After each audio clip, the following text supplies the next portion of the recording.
out here in a hot minute, mostly because I live in Macon and it's better out there anyway. How's everyone doing tonight? I want to do a quick shout out to B3 for owning this bar and giving us all a platform. I want to do a quick shout out to the drag queens that bring money into this place, and I want to bring a shout out to the comedians that don't. Love you guys. It's good to stand on the shoulders of metaphorical and literal giants, because I haven't had to do shit to get gigs. How's everyone doing tonight? Awful. But unfortunately, Felix already did everything on anxiety, so I have to take jokes that white people aren't allowed to laugh at in public, slavery, and hot sauce chicken shits off of my set. Everyone give it up for Felix. Thank you for coming out. Winner of the competition. What's up, sexy? How you doing?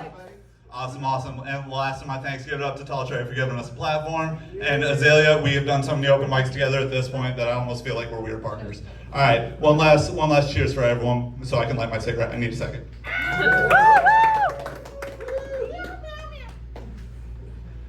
Thank y'all so much. So if you're wondering why I'm shaking and talk so fast, I have about 400 milligrams of caffeine running through my system, and honestly, I can taste God. It's fucking weird. So, I know I need less. My heart cannot take this stuff. So, a quick thing I need to check. I just kind of need to get a vocabulary check from the audience before I move on with my set. So, last audience participation. Can I get a show of hands if you know what a kink is, everybody? Just quick show of hands. Awesome, awesome, awesome. Now, I need one final show of hands. Can you tell me if you know, like, what a praise kink is? Everyone know what that is? Good girl. This is actually my first time doing a full 10 by myself. I mostly sneak into open mic nights that I did 10 years ago that I've asked you to stop talking. Can someone give me an ashtray? I did not prep this shit. You, thank you. Brave man sitting up front. So, more quick explanations a little bit about me, because if the skirt doesn't give it away, I'm not exactly part of the spectrum. I am a non-binary, masculine presenting, feminine identifying individual. Sir, do you know what that means? Woo! Do you know what that means?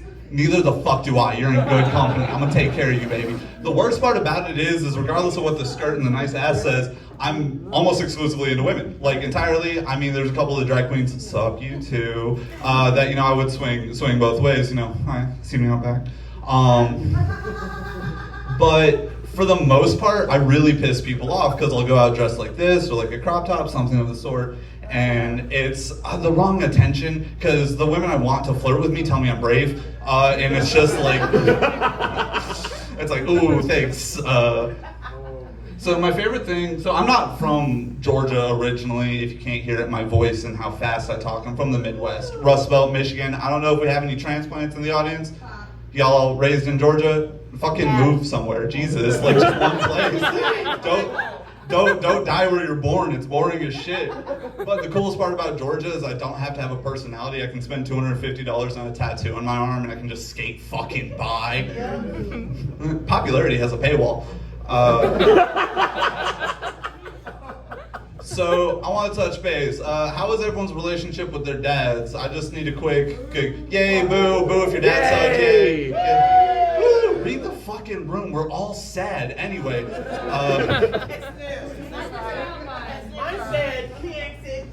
If anyone wonders why I have an AirPod in my ear, it's because I have ADHD and I need a metronome to stop me. So, did anyone have a nickname from their dad? Yes. Awesome, mine was the F slur. Read the fucking room, guys. I'm sorry. No, I'm just playing. Thank you, guys. I need you.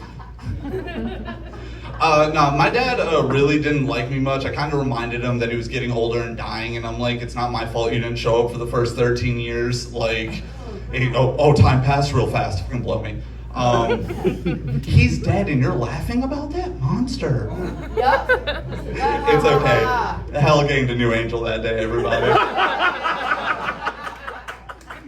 It was a weird situation when I was told my dad died, because it was 2 days after my mom's birthday, and I was like, he was always late with the fucking gifts, Mom. I'm so sorry.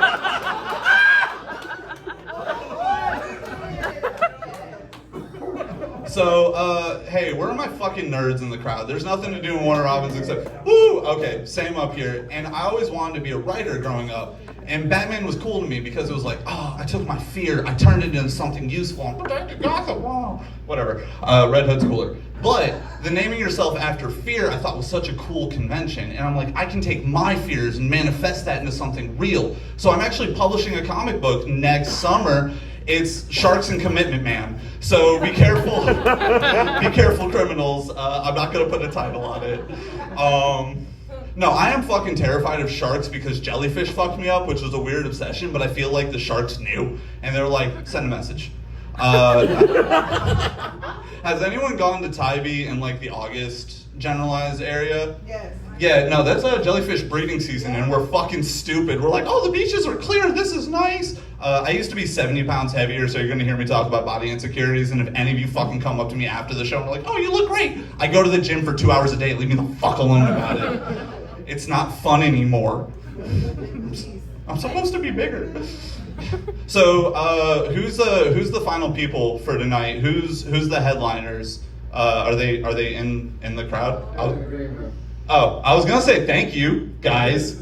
Anyway, you know, this is better than my last crowd. I do a lot of open mics, which just kind of lets the drunk crazies come out. And my last show, this guy ended his whole set with, fuck everyone here, I hope you eat a bag of dicks. And I wish he would have taken that angry energy and put it into some funny jokes. But I had to go up right after him. Like, hey, I'm so sorry. What's up, everybody? Have you been the first person that someone talks to after an almost fight? It's fucking ridiculous. They're just like, they're ready for heat. So imagine a room full of people where some car salesman who brought that up, like anyone's gonna cheer for that. Can we get a boo for fucking car salesman for 5 seconds? Like, no, fuck you guys and your dirty money. Anyway.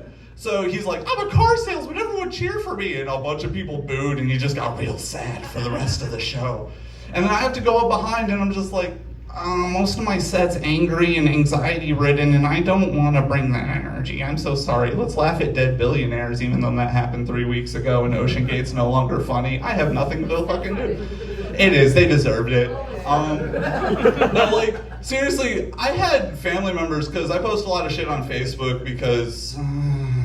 Anyway, and I'm trying to get some form of comedic platform, and I had family members reach out to me and it's like, wow, that's really insensitive of you. People died, and I'm like, they hoard more money than a goddamn dragon. I don't fucking care. I want this to turn into an RPG. Our matey search the seas for their booty. It's like, Jesus Christ, One Piece is real, and it's 5 billionaires at the bottom of a fucking ocean. I need more time. People make noise so I can light the cigarette again.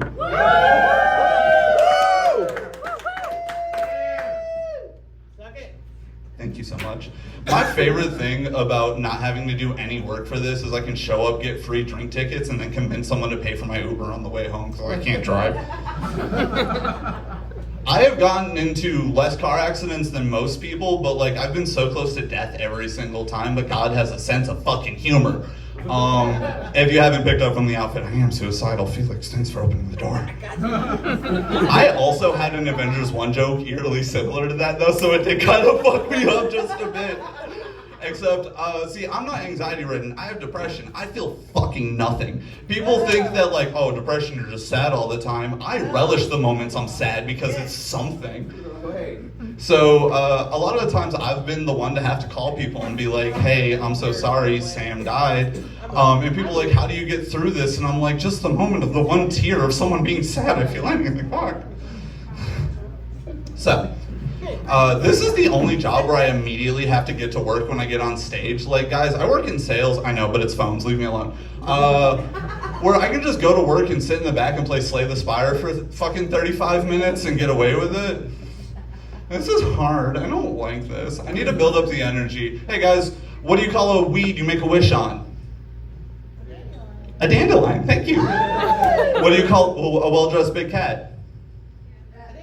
A dandelion. Thank you so fucking much. Guys, that was my time. My name was Devin. It was a pleasure talking to all of you. Thank you, Felix. Thank you, Azalea. And thank you for the Atlanta comics in the back.